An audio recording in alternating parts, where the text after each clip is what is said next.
বন্ধুরা, আমি সৌমাঘোষ। তোমরা দেখছো আমার ইউটিউব চ্যানেল সৌমাঘোষ ক্রিয়েশন। পেছনে দেখো প্রচুর কাঠামো করেছি এবং তোমরা অনেকেই জিজ্ঞেস করো, দাদা লক্ষ্মী ঠাকুর বসা, লক্ষ্মী ঠাকুরের বা সরস্বতী ঠাকুরের কাঠামো কি করে তৈরি করে। তো এই কাঠামোগুলো কিভাবে আমি বানিয়েছি, তো তার পূর্ণ ভিডিও তোমাদের দেখিয়ে দিচ্ছি, বলে বুঝিয়ে দিচ্ছি। আমি এক্স্যাক্ট ওই বাটাম কাটা, হাতুড়ি মারা এসবের ভিডিও না, একদম তোমাদের আমি দেখে বুঝিয়ে দিচ্ছি। ভিডিওটা দেখো, কন্টিনিউ পুরো শেষ অবধি দেখো, তোমাদের অনেক হেল্প হবে। আর কমেন্টে জানাও যে তোমাদের কোনো প্রশ্ন থাকলে।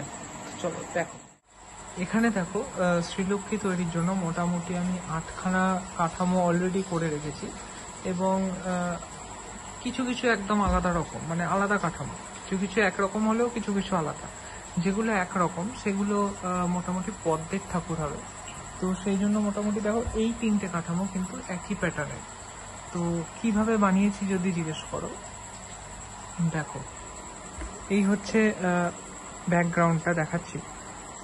দুটো প্রথমে ছোট ছোট মাপ করে আমি কেটে নিয়েছি বাটামের টুকরো এবং তার উপর 3খানা বাটাম লাগিয়েছি এবং 3খানা বাটাম লাগানোর পর দুটো একটু কাছাকাছি এবং একটু গ্যাপ দিয়ে এই 3 নাম্বারটা।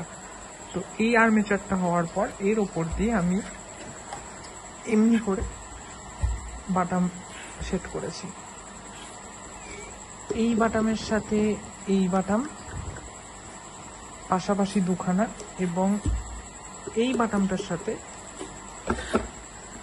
এই বাটামটা আমি 2খানা করে পেরেক ইউজ করেছি যাতে মজবুত হয় এবং এমনি করে করেছি। আর মাঝখানের গ্যাপে উপরে একটা এবং নিচে একটা দিয়েছি। আমি যখন পদ্ম ফুলটা তৈরি করব, এই গোটা টুকুতে যখন আমি খড় বেঁধে নেব, তাহলে এই গোল একটা পদ্ম তৈরি হয়ে যাবে এবং তার উপর কিন্তু আমি ইজিলি এরকম যে লক্ষ্মী ঠাকুর আমি করে রাখছি, আমি পদ্মের ওপর কিন্তু বসিয়ে দিতে পারবো। তো এমনি করে পদ্মতে বসা লক্ষ্মী ঠাকুরের আর্মেচার তোমরা ইজিলি করতে পারো। দেখো আমি 3খানা একই রকম মোটামুটি করে ফেলেছি। আচ্ছা, এবার আসি এইটাতে। এটা ইন্দ্রাণীদির জন্য আমি এই লক্ষ্মী মূর্তিটা তৈরি করছি। আর উনি বলেছেন সিংহাসনে মূর্তি নেবেন, সিংহাসনের পায়া দেখা যাবে। তো এই জন্য আমি সরু বাটাম দুটো ইউজ করেছি। যে কোনো কাঠামোর ক্ষেত্রে তোমাদের এই 3টে বাটাম কিন্তু তোমাদের অ্যারেঞ্জ করতেই হবে। দেখো এই দুদিকে দুটো এবং এর ওপর পরপর 3টে বাটাম আমার লাগানো আছে এবং 3টে বাটামের ওপর আমি পেছন দিকে কিন্তু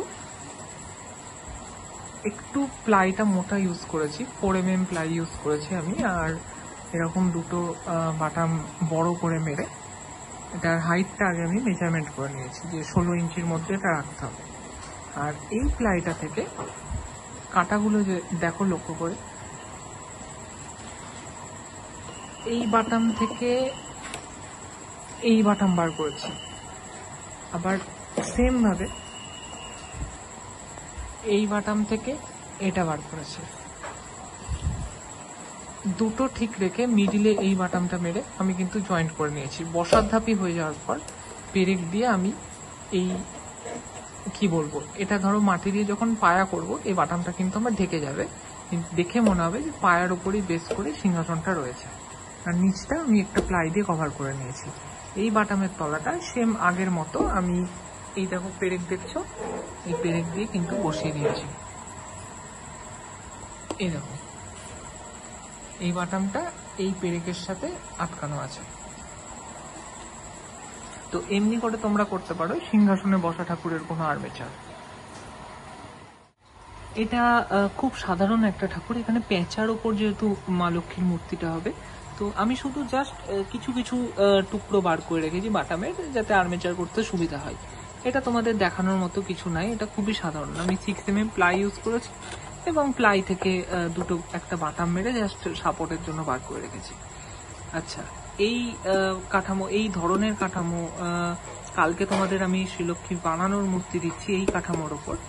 তো এই কাঠামো তোমাদের আমি দেখাচ্ছি। দেখো এটা হচ্ছে বেসিক। সেম ভাবে 3খানা বড় বাটাম এই 2খানা ছোট বাটামের ওপর আমি মেরে নিয়েছি এবং 4টে ছোট ছোট বাটামের টুকরো কেটে আমি কিন্তু কি বলবো, মানে বসার ধাপিটাকে তুলেছি। একটা দুটো সেম ভাবে ওই দ্বিতীয় বাটাম থেকে 3টে 4টে। তোমাদের আমি কেটে ওই পেরেক ঠুকতে ঠুকতে ভিডিও করা খুব অসুবিধা, তাই করে নেওয়ার পর তোমাদের আমি ভিডিও করে দেখাচ্ছি। আমি ভালো করে তোমাদের ভিডিওতে দেখিয়ে দিচ্ছি কিভাবে কি করেছি। তো এমনি করে তারপর পেছনে বাটাম মেরে এবং সামনে বাটাম মেরে আমি আটকে নিয়েছি মিডিলে এই বাটামগুলো মেরে। তোমরা ভালো করে একটু দেখে নাও, স্ক্রিনশট নিয়ে নিতে পারো, যখন বানাবে তখন হয়তো সুবিধা হবে তোমাদের। তো জাস্ট এমনি করে বেস করে রেখেছি এবং ওইটার মতো জাস্ট এর ওপর আমি প্লাই দিয়ে দেবো, নিচে একটা প্লাই দিয়ে দেবো এবং মূর্তি আলাদা করে তৈরি করে আমি কিন্তু তেঁতুল বীজের আঠা মানে কাঁয়ের আঠা দিয়ে পেস্ট করব। তো ব্যাস এই ছিল টেকনিক।